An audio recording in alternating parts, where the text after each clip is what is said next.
My name is Sa, and this is the story of how my husband believed he could outsmart me. He thought he was weaving a flawless escape, a plan where I would be left in ruins while he walked away with everything we built. But he miscalculated one crucial detail. Me. It began with whispers in the dark, shadowy phone calls that didn't belong in the middle of the night, and bank transactions I had never authorized. There was also a name, Ilya Morrow, someone I had never heard of, yet whose presence kept appearing like an echo between the numbers. Dean, my husband, wasn't simply planning to leave me, he was planning to strip me bare, piece by piece, until nothing remained. What he never expected was that I wouldn't crumble. Instead, I would move first. 1 week later, his carefully constructed scheme shattered. But the worst part wasn't his betrayal. It was realizing just how long he had been rehearsing it, how many times he had lied to my face, and the lengths he was willing to go to destroy me. The night it began, I woke to an empty bed. The cool sheets beside me told me Dean had been gone for a while. At first, I brushed it off.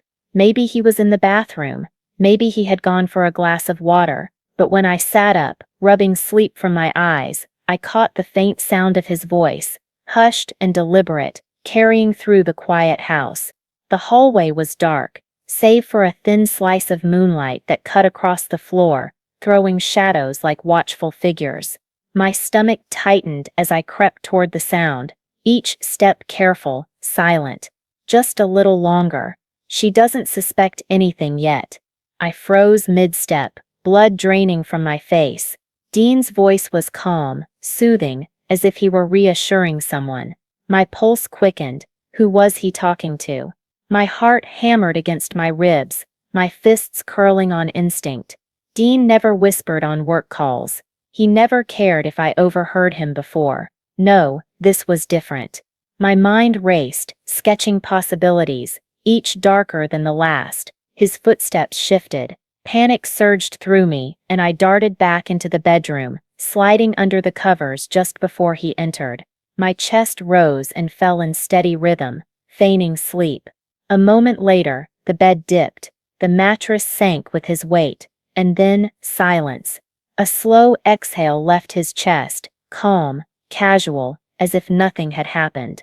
I turned toward him, blinking lazily, my voice soft, still laced with feigned sleep. "Where were you?" "Bathroom," he muttered without hesitation. A lie. And the phone call. I pressed. My words gentle, testing. "Client. Case details. Needed smoothing out." His answer came quick, too smooth as though rehearsed. His face was unreadable, his gaze unwavering. Maybe I was imagining it. Maybe it really was work. But she doesn't suspect anything yet, clung to me like smoke. I swallowed hard, forcing myself to roll over, to let it go, for now. The next morning, I woke before Dean. He lay on his side, arms slung across the pillow, where my head should have been, his breathing steady, unaware. I slipped from the sheets, padded barefoot to the kitchen, and reached for my phone. Normally, I never bothered with our bank accounts. Dean handled the finances, and I had trusted him. But trust was already cracking, and suspicion was louder than sleep. I scrolled, my eyes widening with each line of numbers. $500, $1,000, $200, $750, $2,000. Dozens of withdrawals scattered over the past 3 months, small enough to slip beneath casual notice, yet frequent enough to gnaw at me. These weren't bills, weren't investments, weren't anything we had ever discussed. My hands tightened around my phone, my throat constricting. Behind me, I heard footsteps. I locked the screen in a heartbeat, and turned. Dean stood in the doorway, hair tousled, rubbing his neck like he had just woken. "Morning," he mumbled, his voice still thick with sleep. "What's for breakfast?" I set my phone down carefully, too carefully. "I was about to ask you the same thing." He smirked, pouring himself coffee, casual as ever. "Guess it's your turn then." But as he lifted the mug to his lips, I spoke, my voice steady, testing the waters. "I checked our bank account this morning. For half a second, less than that, Dean froze. Just long enough to confirm everything I had feared. Dean's grip on the coffee mug tightened just enough for me to notice, before he forced out a low chuckle. There are a lot of small withdrawals. Yeah, he said smoothly, as if I had merely pointed out a weather report. I crossed my arms, keeping my eyes fixed on him. Transactions I don't recognize. He barely hesitated. Just small investments. A few business opportunities. His tone was casual, too casual. His answer too neat. Business opportunities. I repeated, my voice sharp enough to cut. Dean nodded, setting his cup down with deliberate calm. Nothing to worry about. Short-term gains, that's all. He was lying. I knew it. The problem was, I didn't know why. The rest of the day, the unease clung to me like a shadow. Dean wasn't helping. He spent hours glued to his phone, stepping into the other room for calls he claimed were work-related. His screen was always turned face down on the table, as if hiding it from me. Every time I looked at him, it felt like there was a barrier between us, an invisible wall where trust used to be. That night, I lay awake staring at the ceiling. The room was quiet, but my thoughts wouldn't stop screaming. Dean had always been confident, smooth, a man who could talk his way out of anything. But I had been with him long enough to recognize when something was off, and something was definitely off. I turned to face him. His chest rose and fell in steady rhythm. His face relaxed, his expression the picture of calm, like a man with nothing to hide. But I wasn't convinced. The whisper in my mind grew louder, relentless. Am I being paranoid, or is something really wrong? The questions refused to fade. I tossed and turned until the pale light of dawn filtered through the curtains, painting the room in muted gray. I had spent the entire night, sleepless, trapped in a cycle of replayed conversations and overlooked red flags, each one sharper than the last. And still, Dean's voice from that night haunted me. Smooth, calculated, dismissive, words designed to soothe, yet threaded with deception. The kind of tone someone used when they were hiding something in plain sight. I dragged myself out of bed, my body heavy with exhaustion, my mind mechanical as I went through my morning routine. But I wasn't present. My thoughts were stuck in a loop, circling him, circling the mystery he refused to name. Dean strolled into the kitchen, the morning sun catching on his features like it was just another day. He leaned down and pressed a quick kiss against my temple. Morning, babe. His voice was warm, casual, too warm, too casual. Then, almost as if he had been rehearsing, he added, I was thinking, maybe we should get our financials in order. You know, just in case of emergencies. I froze. My fingers tightened around my coffee mug, until the porcelain creaked in protest. Our financials, I echoed, my voice low, caught between disbelief and dread. Carefully, yeah, Dean said, leaning against the counter, sipping his coffee like we were just two people having a normal morning chat. His voice was smooth, relaxed, but I could hear the intention beneath it. Like, do you have a full list of your accounts? Passwords? Assets? That kind of stuff. We should keep everything in one place. I stared at him, my heartbeat drumming so hard it felt like it echoed in my ears. Dean had never, not once in our entire marriage, shown the slightest interest in my personal finances. We had always kept our money mostly separate, aside from the joint account for bills. It wasn't secrecy, it was just the way we'd always done things. So why now? Why this sudden concern with my accounts? I swallowed, forcing my face into something neutral, even casual. I mean, I guess I could put something together. His lips curved into a faint smile, practiced and polite, but his eyes flickered just for a split second. Then the smile was back, smooth as glass. He nodded, like it was no big deal, before steering the conversation elsewhere, as though the request had been an afterthought. But my mind wouldn't let it go. This wasn't about us. This wasn't about emergencies. Dean was preparing for something, and whatever it was, he didn't want me to see it coming. That evening, he played the role of the doting husband perfectly. He laughed at the TV in all the right places, scrolled his phone with casual indifference, even suggested we order takeout instead of cooking. Too easy, too polished. It was the performance of a man who wanted me comfortable, distracted, off guard. And then it happened. Dean got up to take a shower, leaving his phone on the coffee table. For weeks, that device had been an extension of his hand, always in his pocket or face down where I couldn't see. He never left it alone, not once, until now. My pulse quickened. I stared at it, my body tense with the kind of nervous electricity that makes your skin hum. The screen was dark, face down, daring me. And then, as if the universe itself wanted to shove the truth in my hands, a notification lit up. A text message, from a name I didn't recognize. Elia Morrow. I didn't think. I couldn't. My hand moved before my mind caught up, tilting the phone just enough to read the preview. Just make sure she stays in the dark. Almost there, my breath hitched, my chest squeezed so tight it hurt. The room felt like it had shrunk to half its size, walls inching closer, air thinning. Who the hell was Elia Morrow? And what did almost there mean? My finger hovered over the screen, just long enough for my mind to sprint through possibilities. Was this another woman? Was Dean planning to leave me? Was Elia helping him hide money? Or worse, was she part of something bigger, darker? The hiss of the shower stopped. Panic spiked through me. I set the phone back exactly where it had been, aligning it to the millimeter, and collapsed into the couch, gripping my knees to still the shaking in my hands.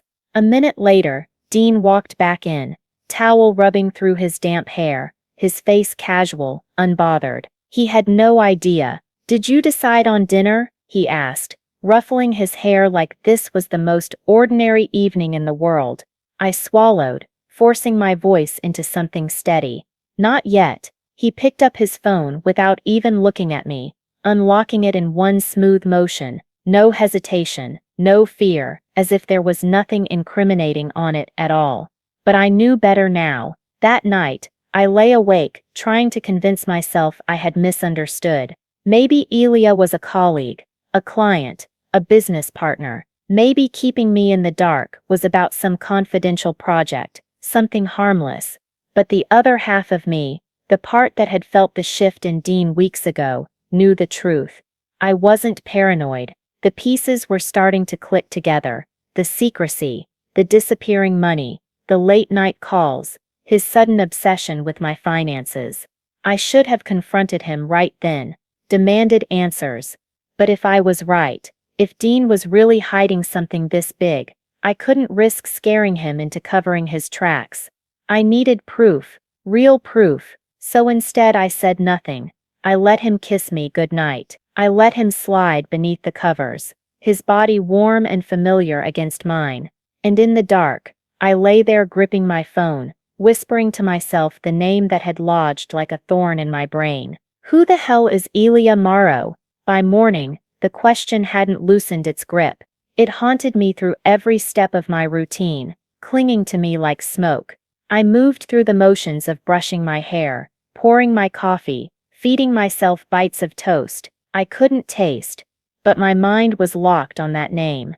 Elia Morrow. Dean sat across from me at breakfast, scrolling through his phone, relaxed and unreadable. Did he know I had seen the message? If he did, he was the best actor I had ever met. Then, as if he could sense the suspicion in me, he looked up and smiled, too warm, too natural, and slid a folder across the table. "Hey babe, can you sign something real quick?" I nearly choked on my coffee. "Sign what?" I asked, my tone light, but my throat tight. "Just some financial updates for tax purposes," he said smoothly, his fingers drumming against the table in a rhythm that wasn't quite steady. A tell. I picked up the papers, my stomach tightening as my eyes skimmed over the first page. Dense blocks of legal jargon blurred in front of me, but one line became painfully, unmistakably clear. This wasn't about taxes. Flipping to the last page, my pulse thundered in my ears. Property transfer agreement. my assets, my savings, even the condo. Everything would be moved into his name with one signature. I forced myself to look up. Dean was watching me closely, a careful smile plastered across his face, like he was trying to gauge how much I understood. "Dean," I said, my voice too calm, too measured. "What is this?" His smile didn't falter. "It's just a precaution, babe. A legal convenience. Nothing changes between us." I tightened my grip on the paper. "Nothing changes." My voice cracked with restrained fury. "You're asking me to sign over everything I own." "Not everything," he said smoothly, as though that detail softened the blow. "Just consolidating things for protection. You know, in case something happens." My hands trembled, not from fear, but from rage. This wasn't paranoia anymore. This wasn't me imagining red flags where there were none. This was premeditated. He had orchestrated this, and he had the audacity to sit across from me and act like it was nothing. I set the document down, slow and deliberate, and locked my gaze on his. "I'm not signing this." His smile twitched, just enough to reveal the tension under his mask. His jaw clenched for a fraction of a second, before he let out a short laugh. "Sa, don't be dramatic. It's just paperwork." "Then why?" I asked evenly.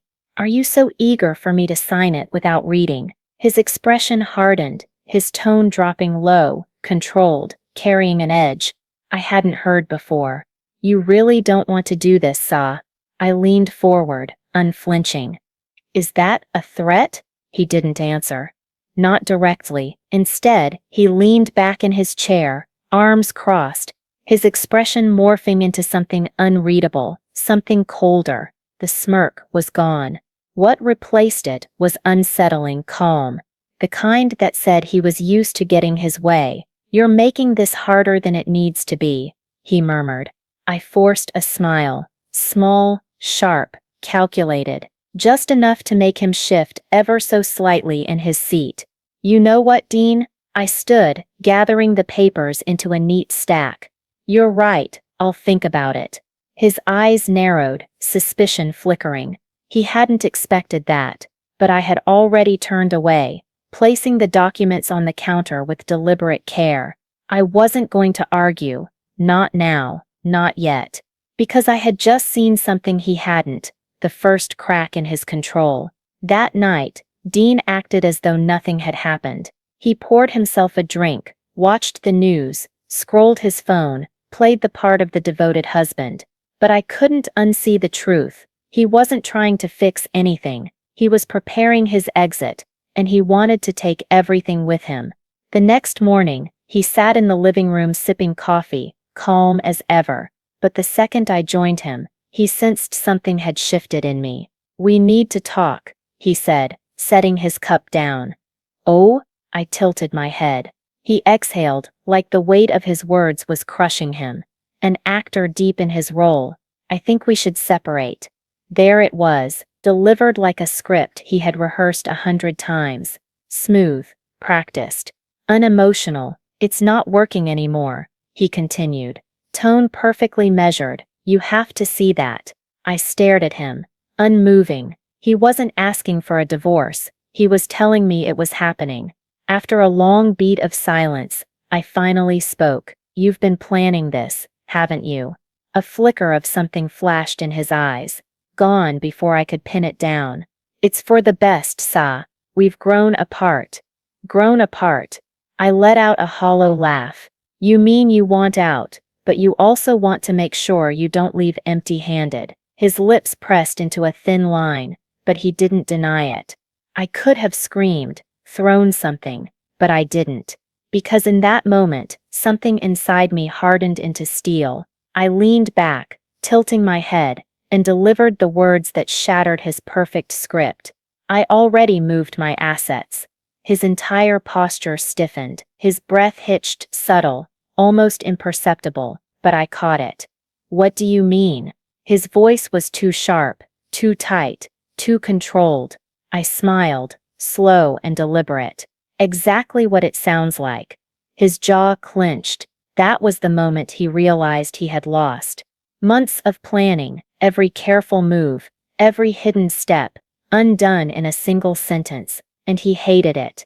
A long silence stretched between us, before he finally stood, exhaling sharply.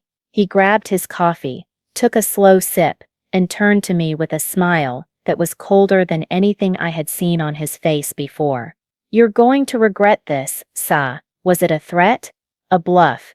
I couldn't tell, but I didn't flinch, because Dean had finally played his hand, and now it was my turn. The knock came the next morning. Sharp, measured, official. I set my coffee down, steeling myself before opening the door. A man in a navy blazer stood outside, expression blank, a thick envelope in his hand. "Sa, Keller?" "Yes, you've been served." The weight of the envelope felt heavier than it should, as I carried it back to the table. I didn't need to open it to know what it was, but I forced myself to anyway, sliding a nail under the flap, unfolding the papers. Petition for dissolution of marriage. I skimmed down the page, bile rising in my throat. Dean wasn't just leaving. He wanted half of everything: the condo, the car, our shared assets. And because audacity was second nature to him, he was demanding spousal support. I let out a bitter laugh. Of course, he hadn't just been plotting to leave me. He had been planning to strip me bare, ruin me, and walk away victorious. But he hadn't counted on me moving faster. The smell of polished wood and freshly printed documents filled the air. As I sat across from Patricia, my attorney, she flipped through the papers, her perfectly manicured nails tapping against the desk, a smirk tugging at her lips. "Well," she said, almost amused, "Dean's got nothing." My eyebrows shot up. "Just like that? Just like that?" She looked up, clearly enjoying this. "You moved everything into a trust before he filed. That means legally, he has no access. He can scream about spousal support all he wants, but considering your income history compared to his," she smirked. "Not happening." I let out a long breath, the first real release of tension I'd felt in weeks. For the first time, I wasn't just defending myself. I was ahead. Dean thought he was the one pulling the strings, but he had underestimated me. That evening, I had just poured myself a glass of wine when the front door slammed open. I didn't even flinch. Dean stormed in, fury radiating off him like heat. His tie hung loose, his jaw clenched so tightly I swore I could hear his teeth grind. "You think you're so smart, don't you?" His voice was sharp, venom dripping from every word. I took a slow sip of my wine, savoring the way his anger consumed him. "I think," I said softly, "I'm finally protecting myself." His fists curled at his sides. "You planned this." I set my glass down, tilting my head. "So did you." Silence. Heavy, dangerous. Finally, he exhaled, his eyes dark with something I couldn't name. "This isn't over." I believed him. But for the first time, I wasn't afraid. I had won the first battle, and though the war had just begun, I was ready. The first signs came at work. At first, it was just looks. Lingering stares that lasted a beat too long. Whispers that cut off the moment I walked into a room. By mid-morning, my assistant Rachel appeared in my doorway, nervous and pale. "Hey, I think you should know something." I rubbed my temples. "What is it?" She shifted on her feet. "There's a rumor going around." I wasn't going to say anything, but, "Rachel, just tell me." She swallowed hard. "People are saying, you took money from your joint accounts, that you were," she lowered her voice, "laundering funds." The words landed like a slap. "What? I don't believe it," she rushed out. "But Dean, he's been talking to people. Lawyers, mutual friends." The story spreading. My stomach twisted, fury igniting in my chest like wildfire. Dean wasn't just trying to take my money, he was trying to destroy me. By the time I walked into Patricia's office, I was shaking with rage, my knuckles white around a stack of printed screenshots. "This needs to stop." He slammed the evidence onto her desk. Patricia's voice was steady as stone. each word carrying the weight of absolute certainty as she laid the binder before the judge. Every transfer was completed before Mr. Keller even filed, she said. Her tone clipped yet sharp enough to cut glass. There is no fraud, no concealment, only an ex-husband who cannot accept the reality of his own failed schemes.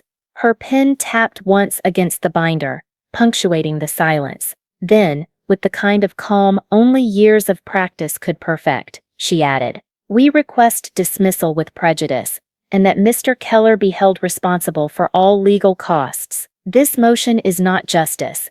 It is harassment." The courtroom was heavy, the kind of stillness that pressed against my chest like a weight. Dean sat across from me, his jaw tight, his eyes gleaming with that familiar venomous smugness. He thought this was his grand finale, the knockout punch that would leave me bleeding in front of the entire system he believed he could bend to his will. But the longer the judge's eyes lingered on Patricia's binder, the more Dean's confidence seemed to falter. I kept my face calm, unreadable, though my insides were churning. I remembered every lie he had told me, every careful manipulation he thought would keep me blind and obedient. I remembered the night he slid those property transfer papers across the table, daring me to sign my own ruin. And now, watching him squirm ever so slightly in his expensive suit, I realized something.